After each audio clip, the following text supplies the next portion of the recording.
告别甘南的藏寨与草原，车轮继续向西。我带着上一段旅程的余温踏入青海的土地。抵达西宁后，我稍作休整，顺便给车里的冰箱补给了新鲜食材，为接下来的高原自驾做好准备。我从西宁出发，向着青海湖的方向缓缓前行。这一段旅程，我将循着千年文脉，邂逅圣湖、古山与秘境，感受独属于青海的人文与自然之美。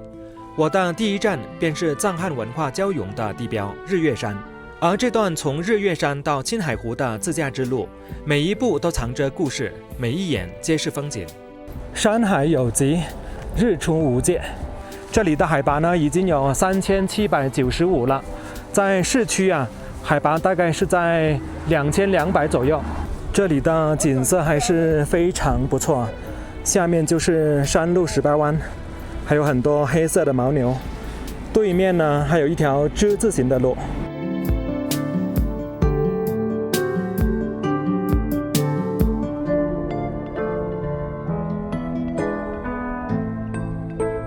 刚刚在这个观景平台上休息了一下，现在继续沿着227国道继续往日月山方向走。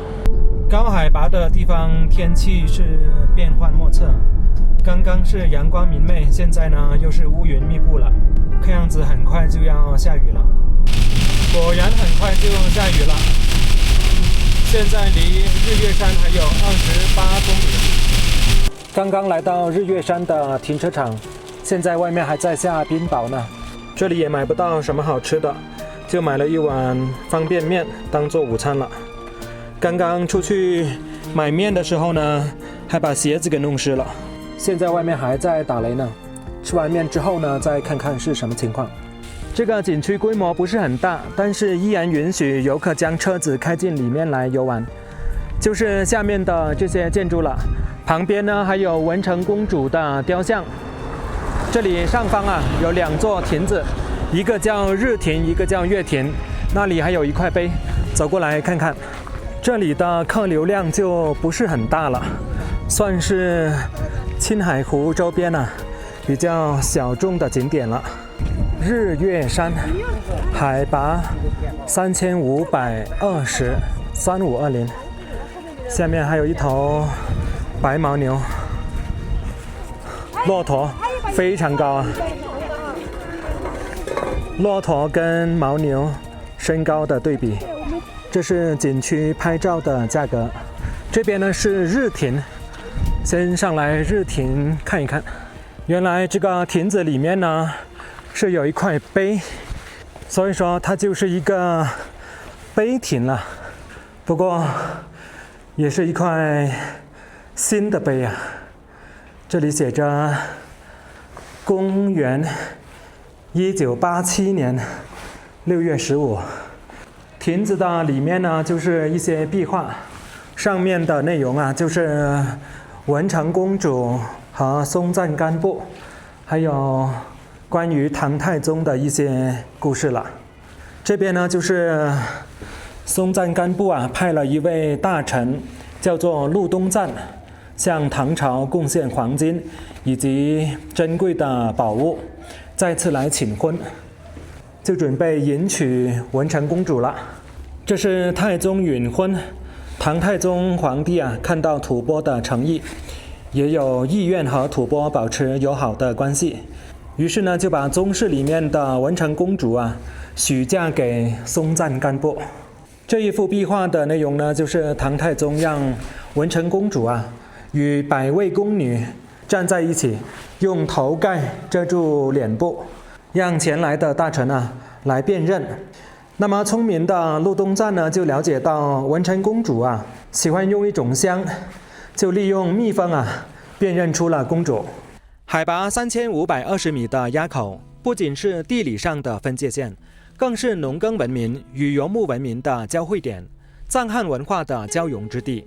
站在山口，风猎猎作响，经幡随风舞动，每一次飘动都像是在诉说着千年的往事。这里没有喧嚣的人潮，只有岁月沉淀下来的厚重，让人不自觉地放慢脚步，静下心来聆听历史的回响。刚刚还下冰雹，现在天气这么好了，这是另外一条阶梯，沿着这条阶梯下去。这里有一块石头，写着回望石。当年文成公主啊，就是走到这个位置，往回看向家乡长安。相传文成公主当年远嫁吐蕃，途经此地时，回望长安，思绪万千，手中的宝镜不慎摔碎，化作日月两半，日月山也因此得名。如今山顶的日亭、月亭静静伫立，两座亭子虽然不是古迹，却承载着这段流传千古的佳话。这个景区呢，是可以从南门进北门出，也可以从北门进南门出。然而我呢是南门进南门出啊，现在是把车子开到北门这里来了。现在下来这个地方看看，这下方呢是有3个内容看：文成公主庙、古道博物馆、中国地理界石。这边仅仅是游客中心，这3个内容啊是在另一边。这个游客中心就是一些藏族的元素，这边是转经筒，另一边是经幡。这里有一块石碑，刻着唐博古道。唐就是唐朝嘛，波呢就是吐蕃王朝。以前这条路呢是从长安经甘肃、青海、西藏到尼泊尔、印度。这里说是古道啊，现在呢也是铺上了全新的石头地板了，完全看不出来是古道的感觉了。这就是中国地理界石，走过来看一看。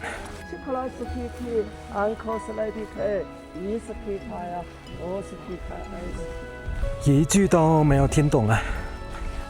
看一下另一边，这边刚好背光了，上面刻着日月山，下面这些小的字呢是季风区与非季风区的分界，外流区域与内流区域的分界，黄土高原与青藏高原的分界，还有农业区与牧业区的分界。这座碑呢高18米，重达180吨。这是黄土高原与青藏高原的分界等等啊，有好几个分界线呢。这是唐博古道的图片展览，云雾缭绕的样子啊。这是月亭、日亭，里面就是一些藏族手工艺的图片展览，有木雕啊、文体活动啊等等。这里还有一头明月山神牛雕像，用石头拼接起来雕刻的，非常的巨大。站在这下方呢，非常有压迫感啊。走到这里呢，前方就是文成公主的雕像，这边是茶马互市，这边呢是文成公主的纪念馆，也就是文成公主庙了。也是有4大天王啊。现在文成公主呢，已经成为了西藏的神了，因为她从中原啊带来了先进的农业生产技术嘛，改良了青稞的培育技术，还带来了很多先进的农用具。这一位就是文成公主了。最后呢，来瞻仰一下文成公主的雕像。在这高海拔的地方走台阶啊，好累的。前方还有这么多台阶呢，等一下呢还要走回到那边我车子停放的地方，再从那里把车子开出去。大家来高原旅游啊，一定要做好防晒，也要做好保暖。这个角度还是相当不错哎。中间是文成公主的雕像，左右两边呢就是月亭和日亭。这个角度刚好把太阳啊是挡在了文成公主的头的后方，所以说这里啊有一个光环的感觉。这个雕像呢还披着红色的披绢。文成公主远嫁吐蕃和亲的时候啊，她才年仅16岁。这座文成公主的雕像高达9米，她手持宝剑，目光望向远方，仿佛仍在牵挂着故土，又在眺望着即将奔赴的远方。对于自驾旅行者来说，日月山的意义从来不止于一处风景，它是进入青藏高原的第一道门户，是从繁华都市走向高原秘境的过渡。站在垭口远眺，一边是农耕文明的温婉，一边是游牧文明的辽阔，两种截然不同的风情在此碰撞融合，形成了独有的人文景观。这里的每一块石头，每一缕风，都带着历史的记忆。青海的美从来不止于自然风光，更在于这份深厚的人文底蕴。停留片刻，看着文成公主的雕像，看着经幡在飞舞，这段1000年的故事就这样定格在旅途的记忆里。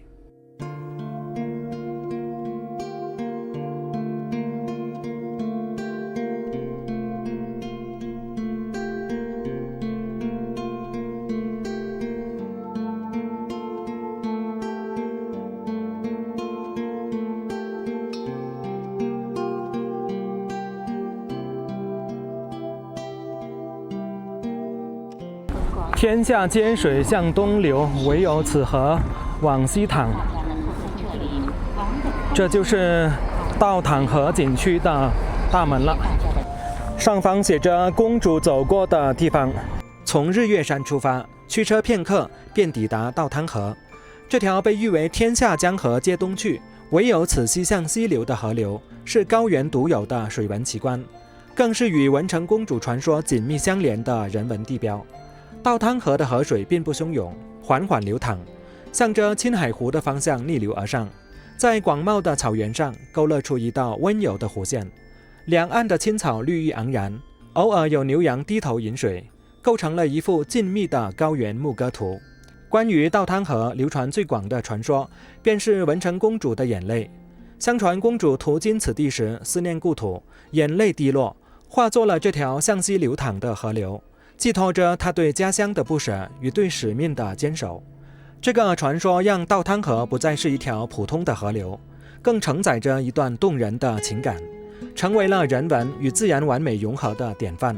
站在河边，看着河水缓缓西流，仿佛能够感受到1000年前公主的心境，那份不舍与坚定，在岁月的长河中始终动人。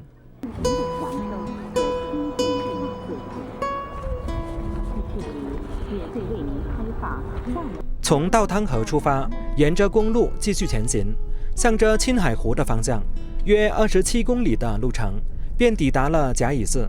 这座藏传佛教寺院紧邻青海湖的西岸，是环湖地区小众且静谧的人文秘境。这里没有商业化的喧嚣，只有虔诚的信仰与绝美的风景相伴。甲乙村3号，这就是甲乙寺的大门了。这是一个非常小众的景点啊，几乎没有游客，还可以把车子开到寺院的里面。大门的旁边呢，还有一个小卖铺。甲乙寺的建筑风格独具特色，藏式建筑的古朴与周边的自然景观完美融合。寺院依山而建，临湖而立，站在寺院的景观处，便能将青海湖的湛蓝与辽阔尽收眼底。作为环湖地区的小众寺院，甲乙寺有着藏传佛教第一露天未来佛的美誉。寺内的露天佛像庄严雄伟，与青海湖的湖景相映成趣，成为了独有的打卡亮点。自驾来到这里，不妨放慢脚步，走进寺院，感受藏传佛教的文化底蕴。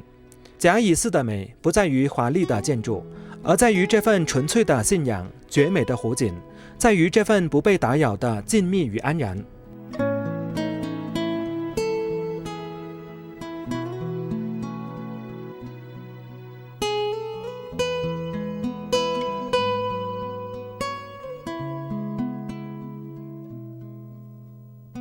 站在这下方呢，感觉特别的高大。这里焚烧的大概就是青稞吧，还有红枣。你看，旁边呢还有一瓶青稞酒。这边还有工人在装鎏金顶呢。今天晚上就在甲乙寺门口这条路旁边的一个观景平台过夜。这里呢就只有我一个人，而且非常的平坦。我唯一担心的就是晚上会风比较大。好了，那开始做饭了。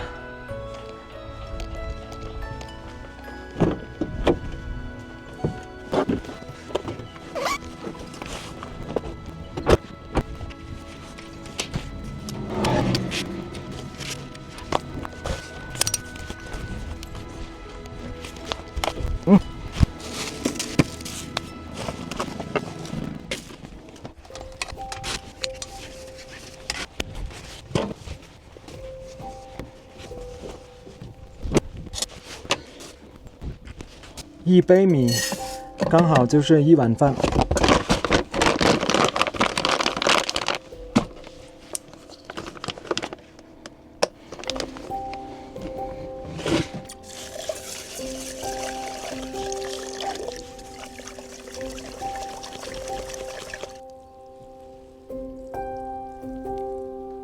淘米用自来水，但是做饭呢还是要用矿泉水。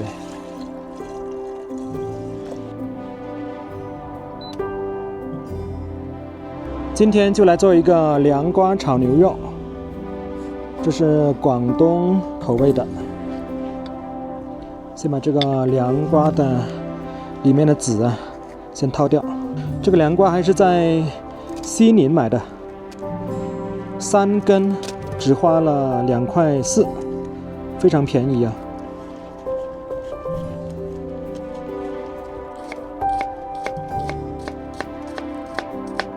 这个凉瓜等一下还要焯水。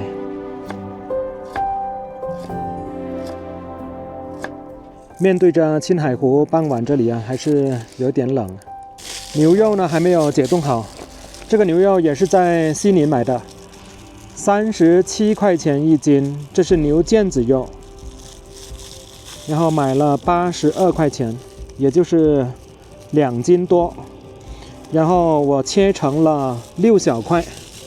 这是其中1小块，一顿呢就是吃1小块就可以了，相当于每一顿呢就吃10来块钱的牛肉。切好了青菜之后呢，就把牛肉切一下，要顺着它的纹路来切，先把它破成2半。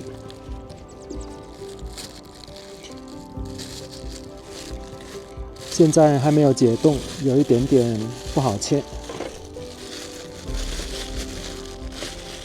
应该就是顺着这个纹路就行了。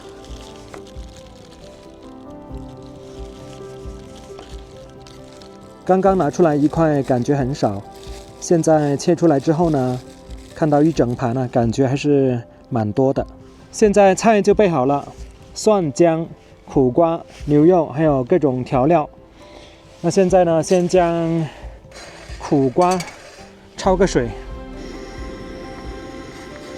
不焯水的话呢，苦瓜就会非常苦了。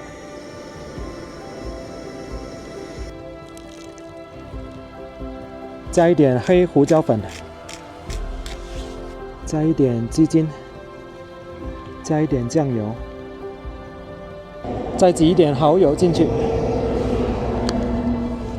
现在给它抓拌均匀。不过这个牛肉呢，现在还没有完全解冻好。所以说抓的时候呢，不要太用力，不然的话它就会断掉。撒上一些生粉。广东菜看起来简单，做起来其实也是蛮复杂的。再一次抓拌均匀，最后浇上一些油。在开始炒之前呢，还要先调好一盘酱汁，放一些生粉。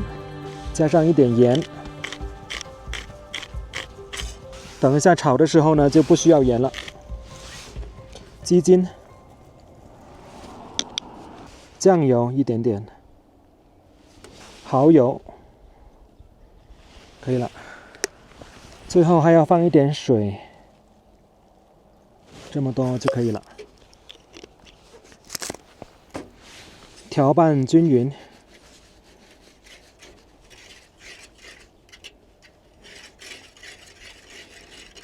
可以开始炒制了。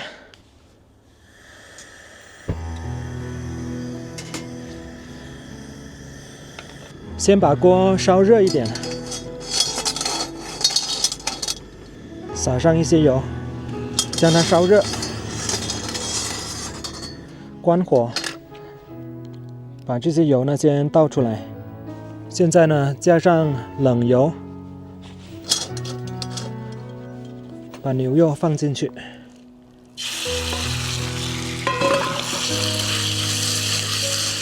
这个时候呢，它就基本不粘了。把火重新打开，快速翻炒。其实呢，我是没有放很多油，炒到半生就把它给捞出来，放在一边。再次开火，放油，把凉瓜放进去，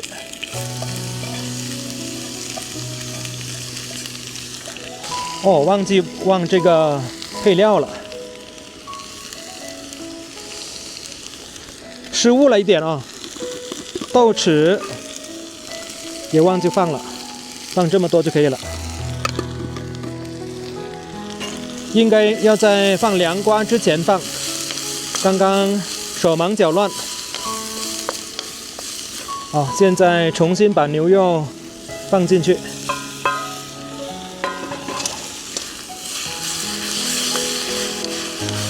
快速翻炒。现在呢，就可以把调好的酱汁倒进去了。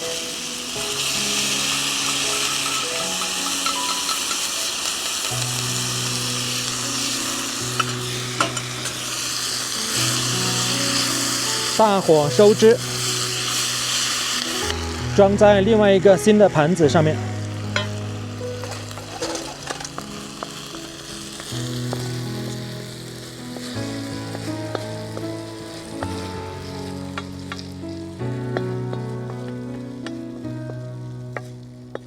凉瓜炒牛肉就做好了。这个时候米饭已经做好并且焖了10分钟了，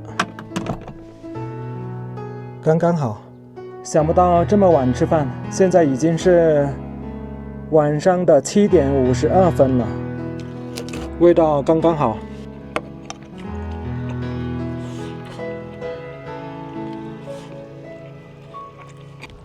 哇，吃完饭看看这里的日落，非常的漂亮啊。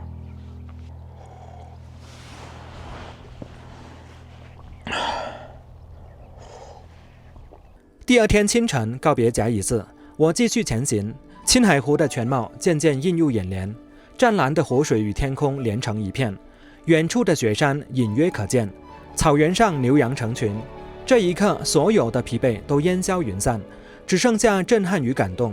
青海湖作为中国最大的内陆咸水湖，不仅是自然的奇迹，更是藏族人民心中的圣湖，承载着深厚的人文底蕴与信仰寄托。我沿着青海湖1号公路缓慢行驶，这是最美的一段环湖公路，每一眼都是壁纸级别的美景。沿途有很多停靠点，8月的油菜花更是金黄一片，与湛蓝的湖水形成鲜明的对比，构成了绝美的色彩画卷。牛羊在草原上悠闲地觅食，远处的雪山在蓝天白云的映衬下显得格外巍峨。这一切都构成了青海湖独有的人文与自然交融的景观。自驾青海湖不必刻意追求打卡所有景点，重点在于感受这份人文与自然的融合。可以在环湖西路的小众湖岸停留，拍摄湖水、草原、雪山同框的画面，记录下原生态的圣湖风光。可以在湖边的玛尼堆旁许下自己的心愿，感受信仰的力量。可以在傍晚时分等待日落，看着夕阳将湖水染成金色，听着湖水拍打湖岸的声音，感受这份独有的浪漫与治愈。青海湖的美是大气的，是包容的，它用湛蓝的湖水承载着千年的人文底蕴，用辽阔的胸怀接纳着每一位前来探寻的旅行者。自驾的意义从来不止于抵达目的地，更在于沿途的风景与感悟。这次青海自驾之旅没有匆忙的打卡，只有慢慢的感受。每一处景点都藏着故事，每一段路程都充满惊喜。日月山的厚重，稻汤河的温柔，假以寺的静谧，青海湖的辽阔，共同构成了这段难忘的旅途记忆。青海的美是自然与人文的完美融合，是历史与当下的深情对话。而这段旅程的结束并非终点，而是下一场探寻的开端。告别青海湖的胜境，我的下一段旅程将奔赴都兰县的热水牧群，去探寻那些沉睡在高原之下的千年秘密，触摸古丝绸之路的历史印记。愿每一位踏上这段旅途的人都能在青海的人文与自然中找到属于自己的治愈与感动，也期待与大家开启下一段充满未知与惊喜的自驾之旅。